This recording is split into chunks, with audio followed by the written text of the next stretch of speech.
And we're live! Woohoo! LinuxInstall.net, I think, because it's been a long time since we've done this. I don't remember. I think so. From my basement in your hotel room. Yes. So, I'm Brian Wagner. I'm your host. With me is my now only faithful co-host who shows... The only one with less to do. I don't know if I can go that far. You'll have plenty to do soon enough. Mr. Walt Giavec is with me tonight. Right? Yes, I am. Slowly dwindling. We are recording on Tuesday, November 18th. I almost said November 19th. Tuesday, November 18th, 2015. And no, not 2015. No, 2014. Yeah. Time warp. That's what happens when you have to do projections all day and then sit down and do a podcast. You forget that it's not really 2015. You've just been talking about 2015 all day long. I thought I wanted to, something. I don't know. November 2015 would be you'd be in a much different space. But, true. So what you been up to with the old Linux there, Walt? Well, what do we got? 2 weeks worth of a lot of other things other than Linux work is what it really came down to. The Ubuntu Mate LTS came out, so of course I had to give that a try.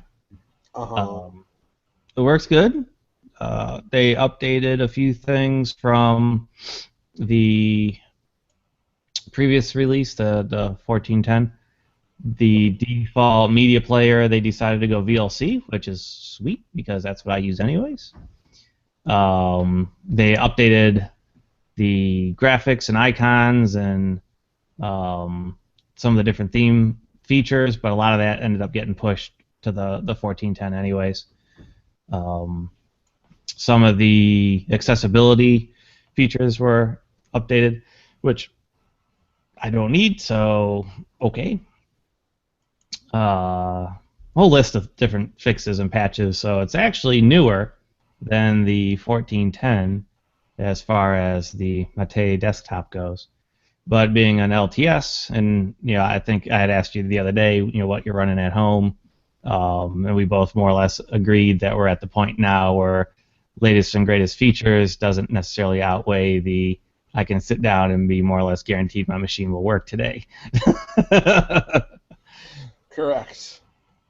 So at the office, I think I mentioned I installed the 1410 and I liked it.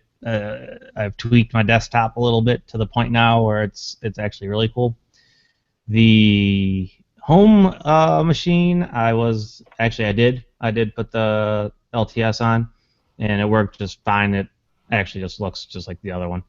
But I'm expecting a hardware upgrade. So here's what's dangerous when you're. Oh, hi, here's the cat.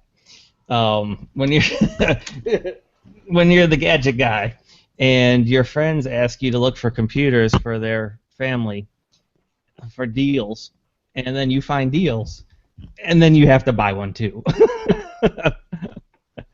So my i3.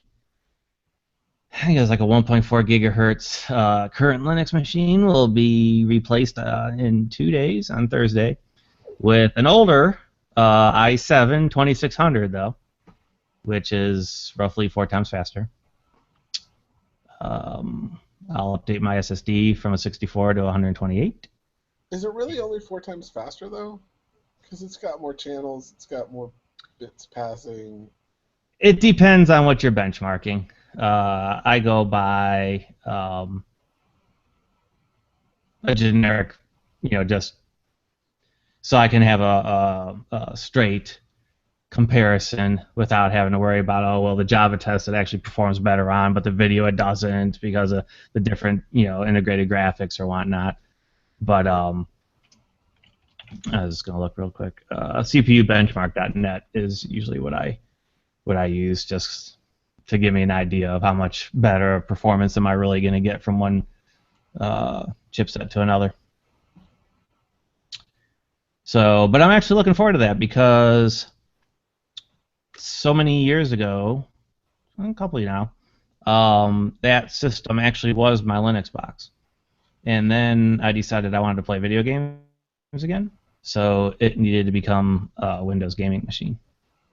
So I will actually get back the Linux machine that I built for myself some years later, and be able to do all the cool, fun stuff that I can do now, just a little bit slower. Yeah. So that'll be fun. But because of that, I didn't really want to invest a whole lot of time in customizing or setting anything up, knowing I'm going to have to do it all again, or at least port my home folder over and reinstall in a couple of days.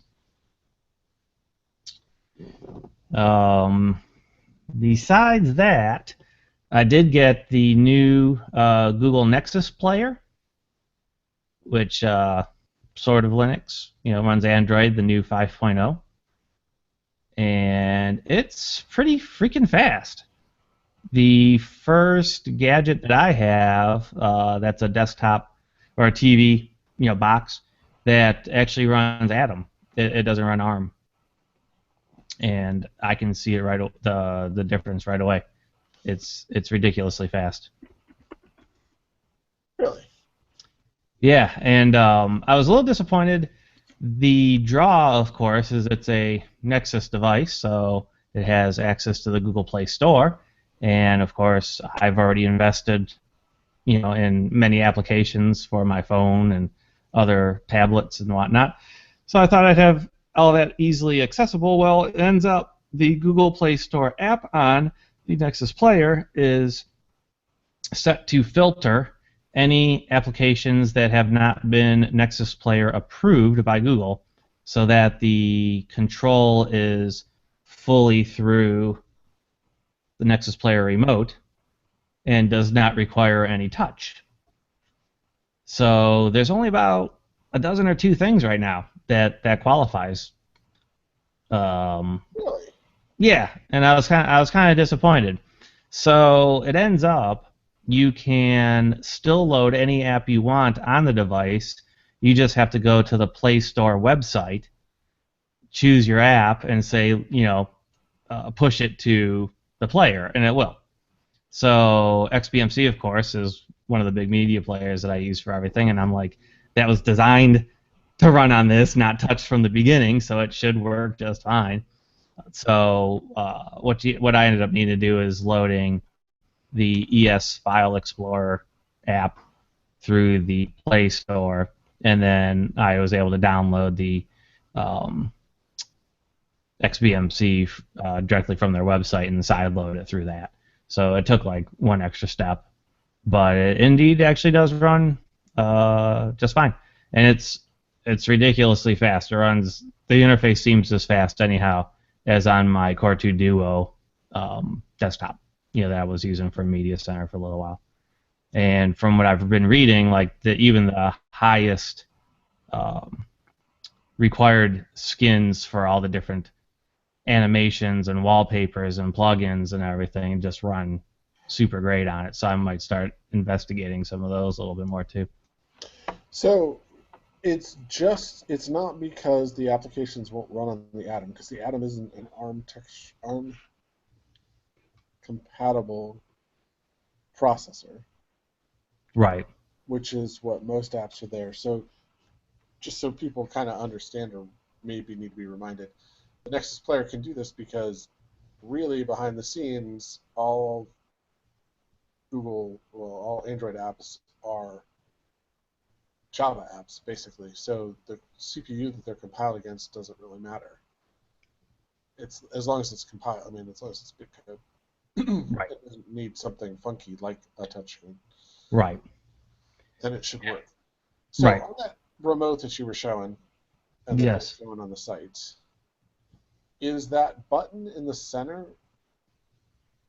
Is that touch or no? It's just shiny. Just shiny. Yep. It does have the nice little microphone button though, similar to the Amazon Fire. The Google Speech is built in. So you can actually hit the button, and your Google, just like on your phone, would pop up, and you can say whatever you want, and it'll search for you. So it'll bring up YouTube videos. It'll find movies in their library. You can index through all your music. Um, I wonder if that's using the same. There was a recent announcement when I was listening to This Week in Google. They were talking about Android apps can now use the voice search with, I think it's something really stupid simple, like 3 lines, 4 lines of code. And you mm, can integrate voice search and make the voice search um, anywhere, basically. Search through the indexes and stuff that you give it. And the example app for Android was TripIt. But I wonder if they're going to do that. Because it would be really cool to be able to search for a Netflix movie with what's right. going on there. Right. And I didn't sign into Netflix yet, so maybe once you activate a service, it'll start searching through that. But it does search through the Google Store. Right. Because, as an example, the Guardians of the Galaxy soundtrack, like the Awesome Mixtape 1 Uh-huh. from the movie, they gave away for free. Oh, okay. So I searched for it, and of course, all your rent to watch the movies came up and everything else. So I know it at least indexes through their stuff, but I haven't signed into Netflix yet to see if it would continue into there. I know Roku does though, because if you do a search on Roku, it'll search all your services, even the ones you haven't paid for yet, to tell you, hey, it's available if you want to sign up. Yeah, which is good marketing for them. Yep. That's really cool. That's just what I needed. Get another gadget to buy. Yeah, and it was $100, which I thought was reasonable. I didn't get the joystick for it because I'm not going to be playing games or anything. Yeah. But they gave you a $20 gift card to the Play Store to buy stuff. So So if you you can already buy plan on getting a couple apps or some more. movies or music or whatever, I know Plex has already been ported with an official, so you can get that right away. All the usual streamers, Hulu, Netflix, whatnot, are all on there. There's a bunch of games. You get one free game that shows you how you can play some games with this remote. It's hilarious. It's basically Flappy Bird, but I think you're like this big fat bat, and you go through some level. But it was neat, just to see how it worked. I actually sat down and played Flappy Bird for the first time, and Oh then my went, god. "Wow, that's horrible. This is the Yeah, worst gameplay experience I have ever found." yeah. It's ridiculous how that just took off for apparently no reason. Yeah, and was making the guy bank, man. I Yeah. I wouldn't have had the guts to pull it from the store when it was making me as much money as he was making. I would have like just sucked off all that money I could and Yep. dealt with my 15 minutes to fame. Yep. Could you medically induce a coma for a month, and then when I wake back up, I'll be a bazillionaire? Yeah, really. I mean, it was just amazing to me that he would turn down that like $50,000 a day or something he was making. Yeah. Dang. I couldn't have So, walked away from it, that's for sure. yeah, no I would way. have been I would have been calling up work. Yep, this is my 2 week notice. Here we go. Don't think I need you again. Unless I screw this up more royally somehow, but I can't imagine how I can screw up something that's that bad to begin with. Yeah, for sure. So So, I think that's pretty much all the toys for this week. that's I all the will, toys for this week. yeah, I will have an update with how my new hardware worked out, I'm sure, next week. Yeah. I got to How about replace you? the sump pump. Oh, did you get around to doing that then? I didn't actually. I haven't swapped out the backup, which I desperately need to do because the bottom of the sump pump for some reason is not keeping all the water in, so only about half the pressure to push the water up out of the sump goes out, and it eventually empties the sump, but not nearly as fast as the other one used to. Hmm. Before the shaft, I think it's the shaft broke. I haven't taken it apart yet to figure out why it broke, but I Did you buy the same horse-powered unit and everything? yeah. Because No, I I know, haven't. This is not the new one. I have 3 of the same pump. Well, 3 of the oh, same horsepower pump. 3 different manufacturers actually, because every time I buy one, for some reason they've switched manufacturers. Which is just hilarious to me. That you would think that Home Depot, which is where I keep buying them from, would have the same manufacturers in there year after year after year. But apparently every 2 to 3 years they switch manufacturers. Hmm. So I have a new manufacturer that I've never heard of before, which is probably the same manufacturer, really, especially since all of the parts look the same. Right. It's all the same size. It's pretty crazy. Yeah, I But mean they're pretty interchangeable as long as you get the same horsepower because that determines, I think, your vertical lift. right, And yeah, and the vertical lift on this thing, I think I could lift it over the top of the house, really. oh And wow. the only thing that would change would be the volume of water it could push that high. Mm-hmm. Yeah, because at one point I was thinking about putting because my sump pump runs all the time, so I was thinking about putting a like 500-gallon tank up just below the roof line, so I would have enough gravity pressure to water my whole yard, and then Oh just yeah. push the water up and then do that. But that's on my list of I'll get around to that someday. Which means Right. I realized after thinking it through, and I don't really water the lawn all that often now because I live in the country and I would look weird because I'd be the only one with a green lawn. Right. Because when you have almost an acre of grass, you don't really feel like watering it or spending the money to water it. Plus, we're Yeah. all on wells too, so Yeah. that whole thing of possibly running the well dry, which would be bad. Oh, true. Yeah, So dude, that'd be a good website. Like projects that are probably not going to happen, and just like explain the whole thing and all your plans and details, and then at the very end. funny you should mention that. The other half of that whole story was okay. So I replaced it, and yet again, I've had a fail. This particular one was extremely interesting because while failing, the pump continued to run.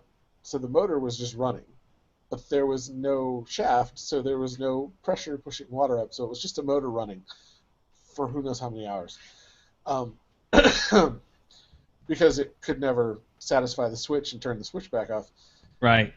And I happened to go into the bathroom, and I've been here in Pittsburgh like I am this week, and I had been in Pittsburgh for 2 or 3 days, and went into the bathroom in the basement the Friday morning after I got home, and while I was in the bathroom getting a shower and everything, I'm like, that sump pump's been running for a long time. I go over and I look at it, and I'm like, yep, that failed. Let me pull the plug before the motor just completely burns. I don't know why it didn't burn out at that point, but just the quality of the motor in that. Yeah. Because I've replaced, on that particular one, I'd replaced the switch twice, because that's how often it goes on and off. It just wore out the switch. Wow. But the motor was still fine, and then the shaft finally gave it up, I think. Something gave it up on that end. So I had switched it out, but I've had this plan for some time, and it's gotten more and less elaborate as time goes on, from just simple water sensors to seeing the water to basically water gauges, which I thought and still think is actually probably my better choice, is put a gauge in there just so I know when it's filled to a certain point. First, so I can tell that the pump's working because the gauge should change sensitivity, assuming it's responsive enough. And then I was going to do, because it's just in this little closet space, I was going to do off the rafters in the ceiling, there's a rafter right over the sump, so I was going to do either ultrasonic or infrared. I figured ultrasonic would probably work better because it'll reflect, and then the infrared's just going to hit the bottom of the tank. I don't know how reflective water is to infrared light. And so I was going to do that. And then I was going to do the one thing I do still want to do, because my lights dim every time the sump pump is on. Nice. The lights in the bathroom dim. It's like that's how that it's working. So I was gonna, and I still may do this, also to save on switches. I was gonna put a potentiometer to bring the power up, so it didn't just click on. It's not a hard cut. It would scale it up quickly, Mm-hmm. somewhat quickly. How much power was going through? Yeah, I haven't gotten to that either. And I was going to do all this, and I have a Raspberry Pi that I'm really not doing anything else with, and I was like, I got the GPIO ports on that. I could use those to control almost everything. Um, there's plenty of tutorials on how to set all this stuff up. Like, I'm not lacking for tutorials. I do not Yeah. need anyone to point me to a tutorial. I've seen them all, I know I've sent you some. and I've literally looked at it and gone, "Wow, that's really not that expensive, and it's not that hard to do. I should really do that," and it just never gets done.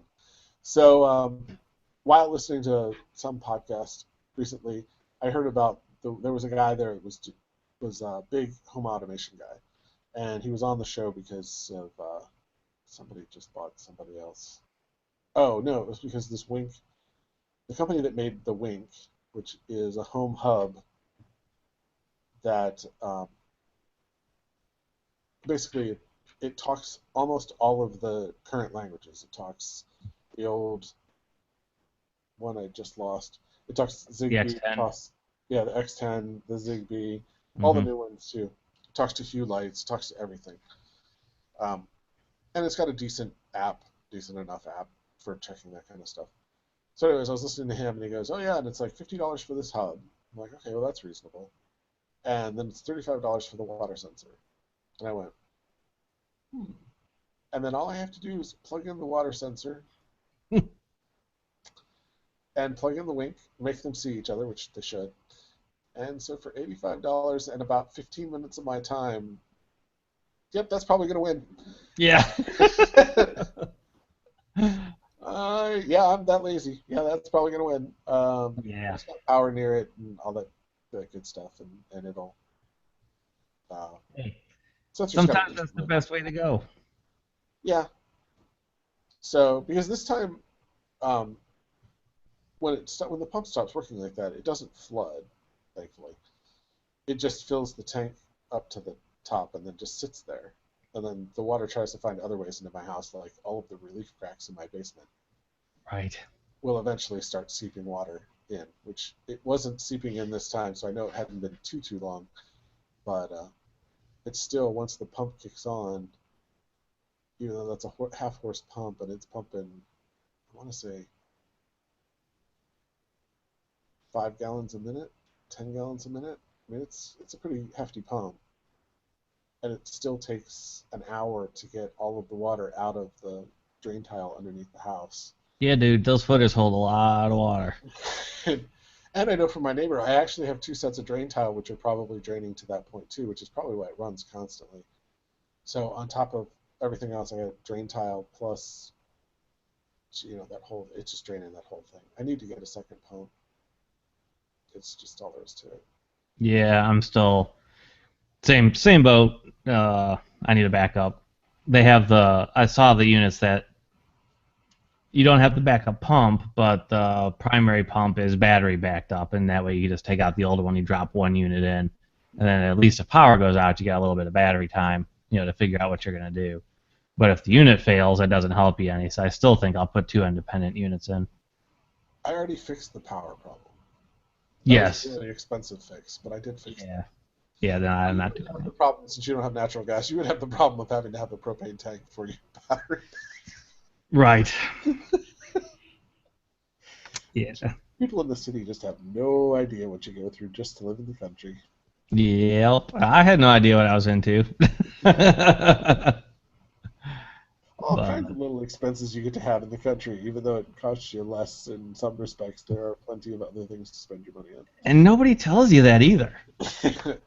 It's like, oh, it's great out here. There's birds and animals and trees, and look, you can build fires whenever you want and shoot your guns. It's like, all right, that sounds great.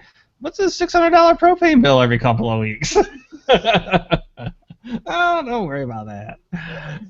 You can't afford the guns to shoot them now, but you can shoot them if you want to. I'm sitting outside half the day burning scrap to keep warm, but that's fine. But yeah, so the other Linux stuff, the actual Linux stuff I did, I've been playing with the Pogos some more. Oh yeah. I have a first world problem to end all first world problems, and a small device problem. I have three black Pogo plugs that look identical because they are identical because I bought them all at the same time. They have a light in the front and when connected properly without any modification, they all show a green light on the front that does not blink, it does not do anything, it's just green. And that lets you know that it's connected to the internet. When you install the Linux, any of the Linuxes, you can actually affect that light and make it red, green, whatever. So that I knew which one was which, I now have one of them with the red light, one of them with a green light, and the third one has a flashing heartbeat light going. So Oh, very nice. Yeah, that's cool. And I've killed yet another USB stick. Ugh. But yeah, because last we were talking, I think you were gonna paint marker them so you knew which one was which. Which I still should do. But I didn't. Well, you know what though? I mean, this is the better way to go because now you know which programs are running on it. So if you just need to swap them up, who cares about the actual plug? You just need to know which feed's running. So this is actually the better way to go. True, and if I take the thumb drive out of one of them, if I have a problem with it, and stick it in another one, it should boot up and then have the red light that the other one. So all of a sudden they'll have the same name. The problem is two of them have static IP addresses because they're running as DHCP DNS servers, so I don't want them to change IP addresses ever. Right. And that's assigned by MAC, I assume. And that's no, those are statics. Those are okay. It's real statics. That is DHCP assigned, which is all of a sudden not going to have the same name. Well, it'll have the same name, but it won't have the same IP addresses. So. Right. But I've been playing around with DynDNS and doing some other stuff, and I'm actually pleasantly surprised at how much I can do with it, and no longer miss having full bind and DHCPD. I don't need those anymore. I had to change the way I did it. And I had to do a lot of reading because there's a bunch of features that I thought I was going to miss, but it turns out if I'd actually read the documentation before complaining about it, I would have realized was completely doable. It's pretty cool. You can do almost anything you can do with DHCPD with it. So you can PXE boot, you can do all that fun stuff, which I'll need to set up for some of the stuff I want to do with my servers we haven't talked about for a while. I have a new OpenStack, basically. That RDO release that I found from Red Hat that'll build an OpenStack, and you can build a single machine OpenStack configuration with it. That thing runs like a top, and it's super simple to manage and get in there and do. And I built that firewall probably 2 months ago now, and that's been running. What's running OpenBSD firewall? What is it? SonicWall? pfSense. No. pfSense, that's right. Yeah, I couldn't do SonicWall because I have too many devices. That's right. Yep. Which is hilarious to me. It's like, well, here, try this open source version, and I'm like, you know, even at my house, I have more IP addresses than you're gonna let me use. I can't even like demo test it, play with it at home, because of, you know, I got 3 phones. Well, more than 3 phones now because the 2 old phones are still workable, and my son uses one to control my remote control car. So there's that one that's on the network.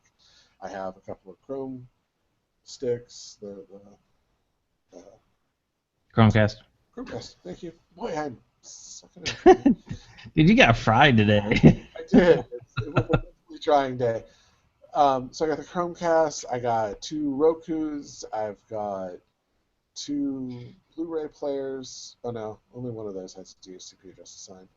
I have 2 internet-connected TVs. So actually, I started adding all this stuff up. Oh, plus the game consoles. We've got a Wii U and a Xbox 360, and all of a sudden, you've got a lot of IP addresses without having anything I would consider to be extravagant. I mean, it's a little crazy. Probably don't need all the Chromecasts and Rokus, but the Rokus still work. I can't part with it. Although I had to play with one the other day, and I didn't realize how slow those things really are. My daughter is very patient. I was going to say, because what did I tell you about? Something new, and you couldn't get it because yours was too old. Yeah, Was mine's it the Twitch stream or something wouldn't run? yeah, there was something. Oh, it was the free thing. There was something free. But I also can't. I realized too, and I do need to upgrade the one of my daughters using because then she could watch TV.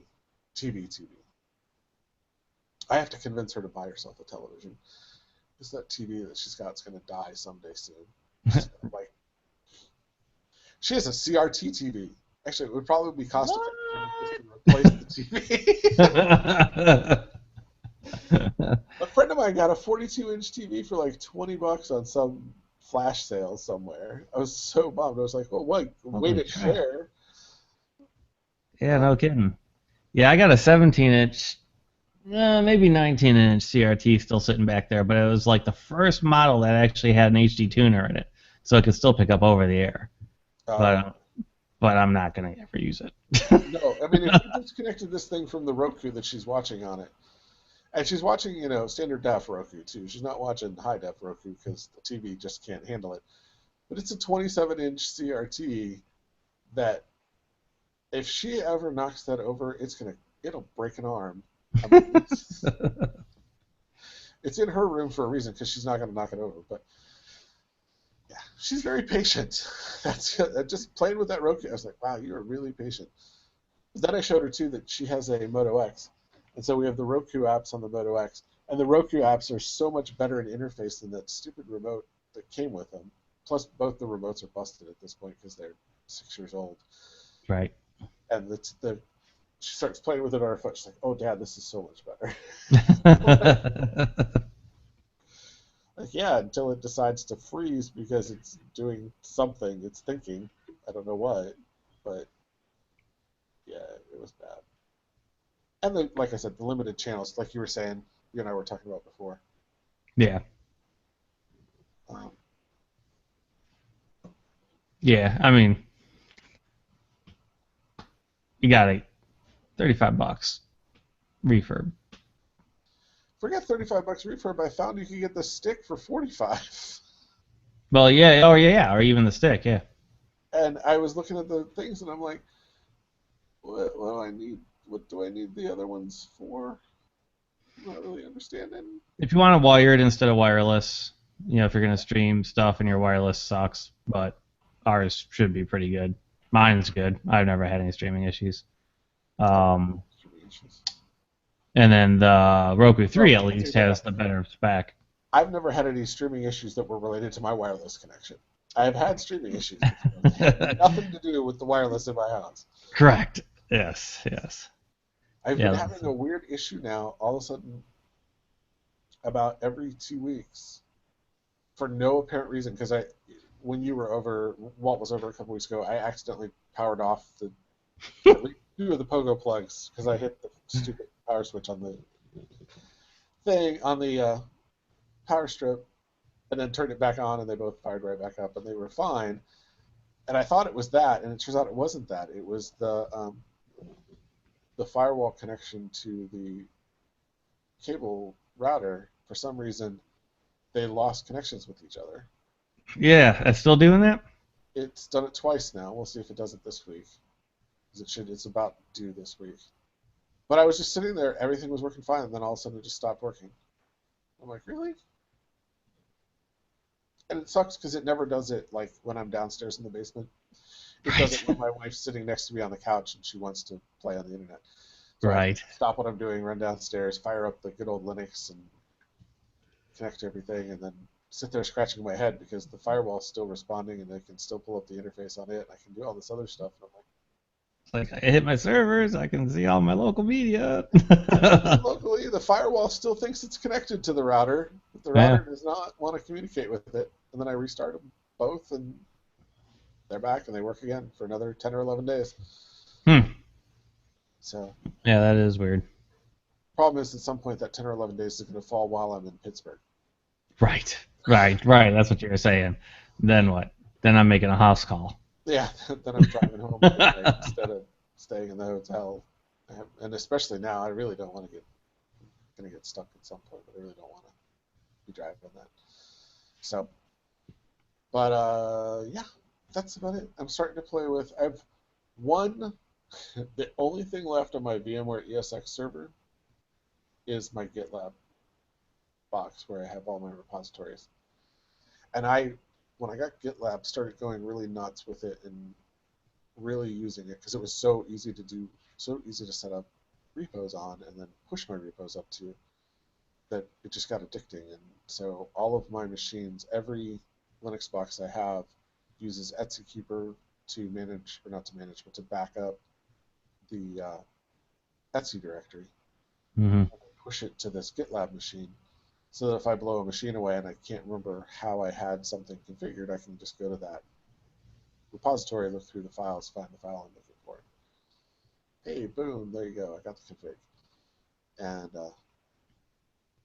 that's the only thing I have left on that. I have this huge Core i7 box running a GitLab server that it's the only thing running on.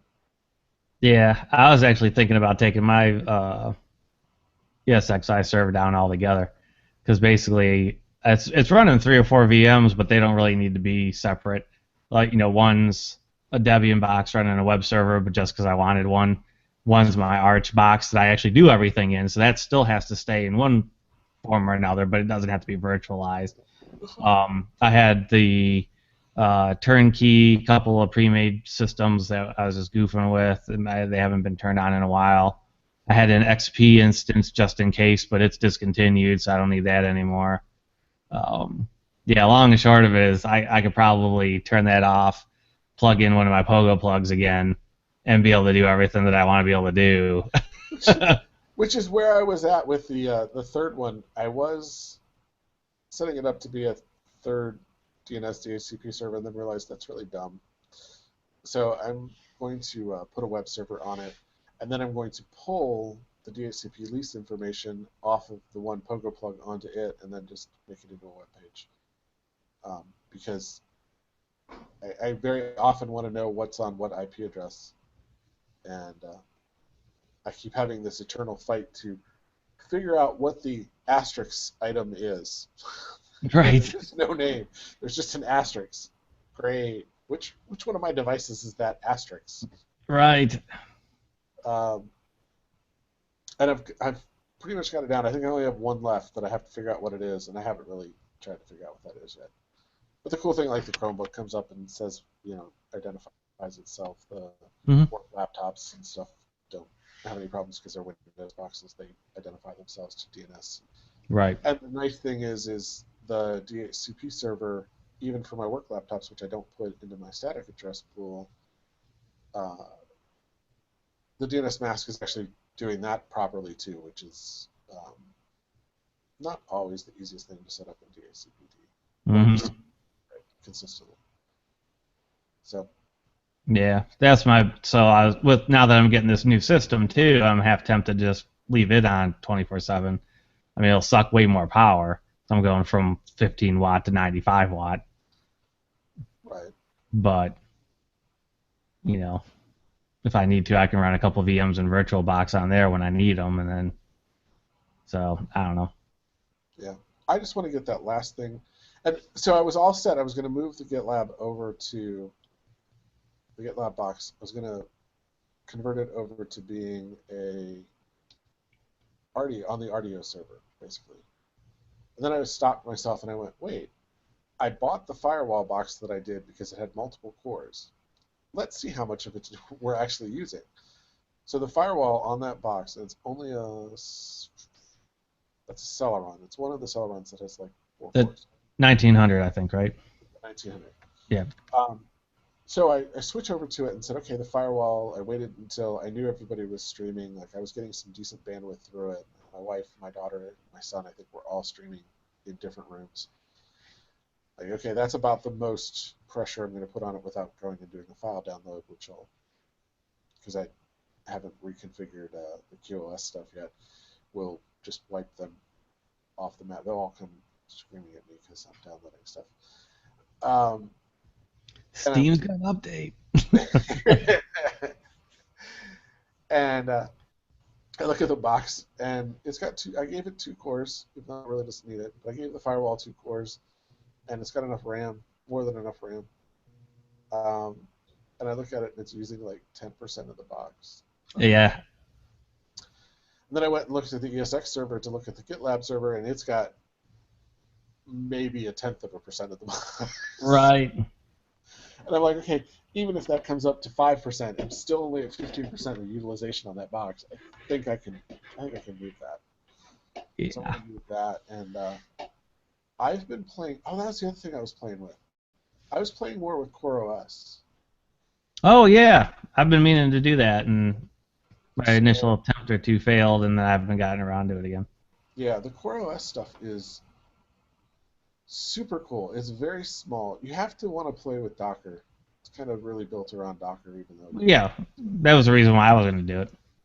Um, so if you're not interested in Docker, then don't worry about playing with it. But if you are interested in Docker, CoreOS is awesome because it is super lightweight, super lightweight, and it does this cool thing. One of the features is it downloads its updates. So the CoreOS binaries get downloaded. They get put into a special partition, and it basically flips between those two partitions. So the CoreOS update comes down. At some point, it reboots itself when it. If you're in a cluster, it's designed to be in a cluster. If you're in a cluster, it'll wait and it won't restart all the cluster members at one time. It'll do some percentage of them, and it's all configurable. You don't have to worry about that. But you can sit there and tell it to do this, and then it'll flip between them. And the CoreOS itself, I think it's ridiculously small. It's like 256 meg of memory is Mhm. all it takes up. It might be 128. Because I was surprised because like I've seen Java applications that use more memory than CoreOS, and it's an entire OS with Docker controls and etcd, which is their service management thing. That's another thing I've been playing with too. Um, etcd gives you the ability to put name value pairs for just about anything, and if your application is smart enough to know how to use it, it can go pull what it should use as a database server, or what I want to use it for is log servers. So Mm. I can move my log server around, um, and it'll help you with load balancing and a whole bunch of other stuff because it knows how many people have requested its information, all that stuff. It's really good. So I haven't really messed with the full clustering, but I was just playing with it because I wanted to see how easy it was to do Docker stuff, and it's just too simple. I mean, it's basically install the OS, log into the OS, run the Docker command you want to run because Docker's already running, and it'll start up whatever Docker instance you want it to start up. Hmm. So I'm going to try Gunnery again, and I'm going to try Dockerizing Gunnery. I've gotten an email from, on my DevOps Mastery podcast email list, I actually got an email from the maintainer of Gunnery. So I may ping him back and see if he's actually tried to set it up under Docker and see what his experience was with it. Because I don't see any reason why it shouldn't work. So I was thinking about doing that, and then I could, if I put CoreOS on the firewall and on each of the two uh, RDO servers that I'm going to build, the one I have, and then my ESX server when I rebuild it, that I was thinking I could sit there and keep the Gunnery instance as something that is defined in CoreOS to always be up, and then it'll Mhm. look across the cluster and then make sure that one of them is up. So if one goes down, the other one will take over as the primary, that kind of stuff. Right, right. And be able to do some. I should be able to do some pushes and dynamic updates to DNS and stuff like that. So overbuilt for my home. It is so ridiculously overbuilt, but it is so much fun to play with. I just can't help myself. Yep. It's just, wow, is that stupid overbuilt? Is everything every time I look at doing it, I'm like, why am I doing this? This is ridiculous. Nobody else does this. And I'm like, oh yeah, Right.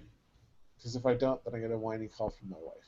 And if I can give her a way, she'll do it herself. If I can give her a way to look at it and figure out what to fix, which I should be able to do. Yep. Yeah, that's half the fun.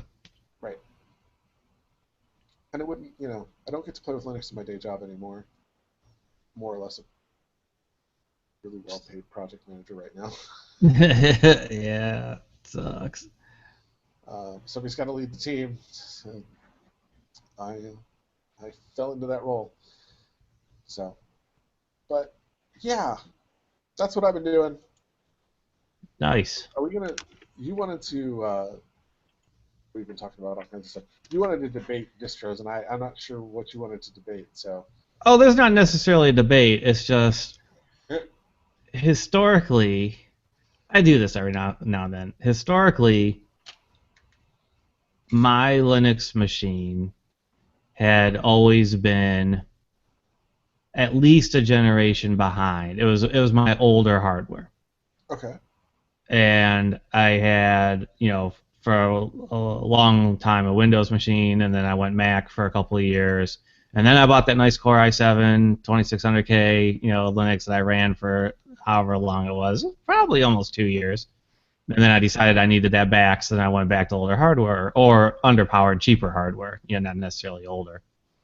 So now that I'm actually going to have a fairly beefy system again, it got into my brain of, well, should I be running these lightweight distros like I've been doing, or should I start looking at something that's a little more monster? like Because, well, no, maybe, or even, back to KDE, because I like that a lot, or, basically anything other than like the XFCE, Mate, LXDE, something that needs a what's that the thing that draws all the graphics for them? Compiz. No, it's like that. The word is escaping, but at any rate, it's you need the high end the high end box in order to run them properly. Yeah. So I love Arch. And so I was thinking, well, maybe now's the time to switch to that full time, and set something up. But obviously, it's a lot more work. Once it's done, it's cool. You know, I have a love-hate relationship with Arch. I think if you're new to Linux, Arch is wonderful because you learn all the ins and outs and internals. And if you're trying to be a Linux admin, and if anybody's watching and you're trying to figure out what to do to become a Linux admin, run Arch. Because, like Walt just said, you have to configure everything. Right. And Yeah. don't cheat and get one of the distros that helps, smooth some of those rough edges because Which I was thinking about, because Manjaro's actually been pretty stable lately. And if you really want to learn Linux, that's the way to learn Linux. Because the Arch documentation, I didn't play with it much until we started playing with the Pogos. And you were right. It is some of the best documentation on the net as far as a distro goes. Oh, yeah. Those guys have an incredible amount of stuff done. I'm actually disappointed in Google search algorithms because I really think Arch deserves the credit and the links to be ranking as the number one link, even for stuff that isn't Arch related. Yeah, because a package is a package, Right. Yeah, just the only difference between Arch, Red Hat, and Ubuntu is how you put the packages on there. Once you get the package installed, the configuration is pretty much the same, with notable exceptions. But once you know how to configure a network card in Arch from scratch, you really do know how to do it on other systems. You just may break things because you actually know how they work, and then you do it in things like Network Manager. It's no longer under its control, or you won't control it. That's a whole other story. That's a whole other issue, which requires you to reinstall, which is really annoying.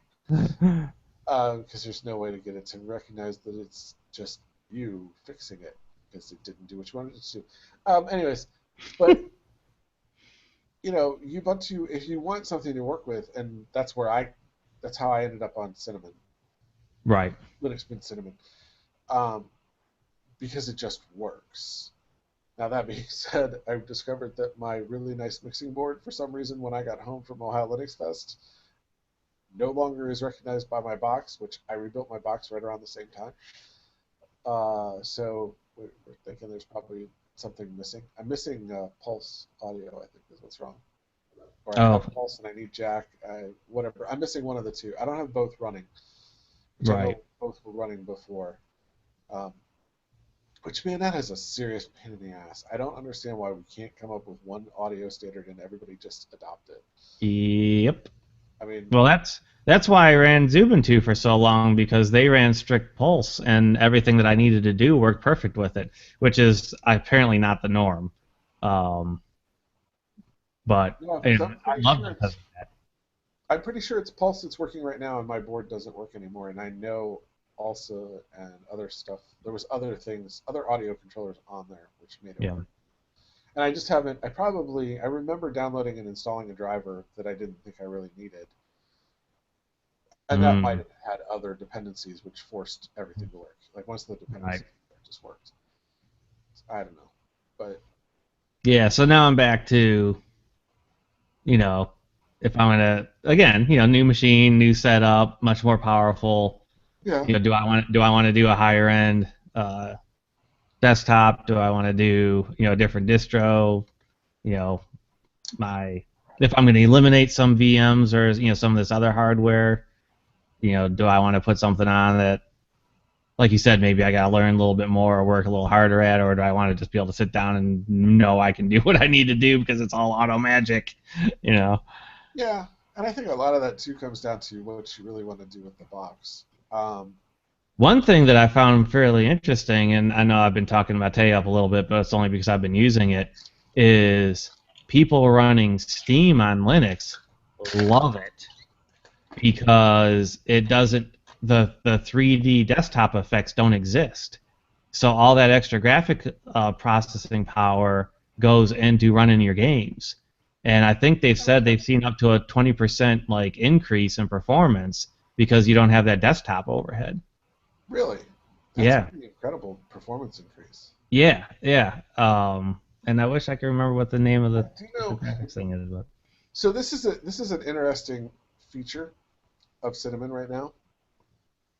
For some reason, every couple of weeks they release an update that breaks either the 2D or the 3D system and fixes the other one. yeah. So I will log into my box and all of a sudden nothing except for my desktop icons show up. I have no menu bars, no nothing. And then if I log out and then log in using the opposite, whatever one that is, whatever one I wasn't using at the time, all of a sudden it works. Everything's there. So I know it's not that there's some configuration error in my personal login. It's not. I didn't corrupt something in my home directory. It is literally that for some reason it doesn't want to work the same way. But if I log in with the other desktop, it's fine. It's totally Yeah. happy. And I've had that issue before where they would patch something and then all of a sudden, like in KDE, some of your widgets, wouldn't work anymore because whatever got a library got updated to fix the bug, but then, you have to wait for all that other stuff to catch up or, Right. whatnot. And, I don't know. I guess it gets to be a bit of a pain. I mean, And when it I, all comes down to it, it's not that important, what it looks like, or if I can spin a 3D cube, or if the window moves when I'm dragging, or if it's just there when I'm done, or if it's fake transparent or real transparent. yeah, I don't notice any of that stuff anymore, and I'm so over the cube desktop thing. I haven't done the cube desktop trick in so long. I don't even know if I can remember how to do it. Yeah. Well, I none of the still, new distros, none of the new like, I don't think Compiz runs on anything else other than maybe Mate at this point. hmm. But I've turned off most of those features too, not for the performance issues, but because I got tired of accidentally hitting the key combinations, and it just got really annoying because all of a sudden I'd be in a different screen. Like I even dropped down to just one desktop screen because Yeah. for some reason, if I got too close, I couldn't figure out how to adjust the edge width on the screen, and I would try to get something that's there, and all of a sudden be on the next desktop. I'm like, Yep. all my windows are on the other desktop. I have to switch back. Yep. So Well, I and I've been reading too. A lot of people like the different environments where you can hotkey everything, and you don't need any of those mouse hotspots or right. one. Mhm. I thought, oh, that sounds kind of cool. Maybe do something like that. But yeah, when it comes down to it, pretty much I want to be able to come down here, turn the machine on, you know, do what I need to do, turn it off and go away because unfortunately there's way too many other things going on that needs my time, and Well, I when it can't comes spend to hours upon Windows, hours. I remember, let's see, 2003 pre-Veg, maybe. yes. I Your girlfriend. yes. Well, I was at work and I decided everybody else was running Windows, whatever it was, and I'm like, I'm gonna run Linux. And it took me 3 days to get Firefox to work to view the web page of the server monitor software that we were running. And I was so happy because I got at work and my boss is like, "You're putting Windows on tomorrow because we can't spend 3 days every time you need to refresh Firefox." Fine, and put it back to whatever I needed. But back then I was like, "No way, dude! I'm gonna win. We're gonna get this to work, and it's gonna be awesome." Now it's like 3 seconds is not running. I'm looking for something else. Yeah. Yeah. Well, and I've had those conversations with my Windows cohorts that are like, well, I tried Linux, but gosh, it just took so long to get like Firefox and all this stuff to work. And I'm like, when was the last time you played with Linux? Because Yeah, all that kind of stuff is a thing in the past. I think you need to try it again because I don't have any of those problems. I haven't had those problems in years. Yeah. And I started playing with Linux when, we've talked about this before. I had to compile drivers to get my keyboard to work. Right. Yeah, and now drivers is like that's not even an issue. I mean, pretty much every distro at this point, for the most part, on modern hardware will detect it. Yeah. The only thing you run into is again, like I got an old laptop with an M series CPU that didn't support what's that the extended memory mode, whatever that is. I ran into something. I can't remember what it was now, but I ran into something that had that. What is it? Yeah, it's like PXE. It's not that though. What to call it? PAE. PAE. Yeah. I ran into something that had that PAE issue, and it's like, seriously, really? Yep. Yeah, because it got supported. I keep thinking about it, and I'm like, why on a 32-bit operating system do I need to have? I mean, I understand it's a nice feature if I want to put more than 4 gigs of RAM. I have plenty of boxes that just don't need those features. Right. Somebody wrote an article too talking about Linux is starting to almost abandon. I mean, it's the way people feel. They're starting to abandon old hardware. Mm-hmm. And which was one of the big points of Linux for a while. You wanted to do Linux because you always had backwards compatibility to really old hardware. Yep. Now, some of it I understand. My zip drive's a bad example, but I have zip drives still that are USB. Luckily, they just show up as a disk device, so they're not ever going to probably lose functionality. But I know I have an old, not that I could plug it into anything, ISA card that I kept because it was really cool, and I bought it when I bought my last machine I ever bought with ISA in it. But even if I had that box, I couldn't run that. I couldn't run it today. Right. I could run it with. I guess I could go find an old copy. I have actually Red Hat 7, not Enterprise 7, like Red Hat 7 before. Right. I went to the Enterprise and started over with the numbering. Right. Yeah, that's what I came down to. Like Ubuntu 8 still ran pretty much everything. Right. And there's really no reason other than people saying they don't want to support it anymore. But there's enough people run. I mean, come on. What were you working with the other day? The other couple. Well, I guess it's about a month ago now. Not the Zorus, was it? Oh yeah, my Sharp Zorus. Yep. Sharp Zorus, where you guys were all compiling all kinds of stuff. Yeah. Still running the BSD on it. And it's like the machines that we're talking about aren't even that rare. Like, aren't even as rare as that. Yep. And people are still porting stuff to that. So why? I don't understand. Yep. Doesn't make any sense. That's been running good too. I finally got around to putting the real 5.6 on it. For anybody who was following along, one of the bugs we submitted to get the X Windows system working, unfortunately, did not make it in the official 5.6. So you do need to recompile one driver, and then everything works. Wow. That's still, you got it down to one driver you have to recompile it. So. Yeah, and it's a small one. It only takes, not a whole lot of time. And by not a whole lot of time, Walt means like an hour. Yeah, a couple hours, yeah. Yeah, because I was surprised at how fast I could compile some stuff that I needed to compile on the Arch bot on the Pogo plug. I was actually Mhm. impressed. It actually compiled not as fast as my i7, obviously, but fast enough. Oh yeah, yeah. You'll run out of memory before having compile time issues normally on those little boxes. That's why I keep that one um, GoFlex home because I can have a huge swap file on a real hard drive Yeah. for memory. Yes. So, all right, we've been talking for a long time. Yes, I just noticed that. Yes. I'm not home, so my wife won't be upset with me. I hear mine stomping around, so Yes. let's see how it goes. All right, folks. So, in conclusion, don't forget to follow us over at Linux Install and on the Google community. We are plus.google.com/linuxinstallnet. And you can check out what Walt's working on over at geodec.com. And you can go see my soon to be cited by Forrester site over at DevOpsMastery.com. And if you missed it in our last show, we did talk about, Walt and I were debating whether we had talked about Ohio Linux Fest. We did talk about it on the last show. I did see the show notes from that one. Yeah, that's So, what I thought. but just to remind you, Greg and I have both put parts of our presentations. Well, Greg has. I still got to post it.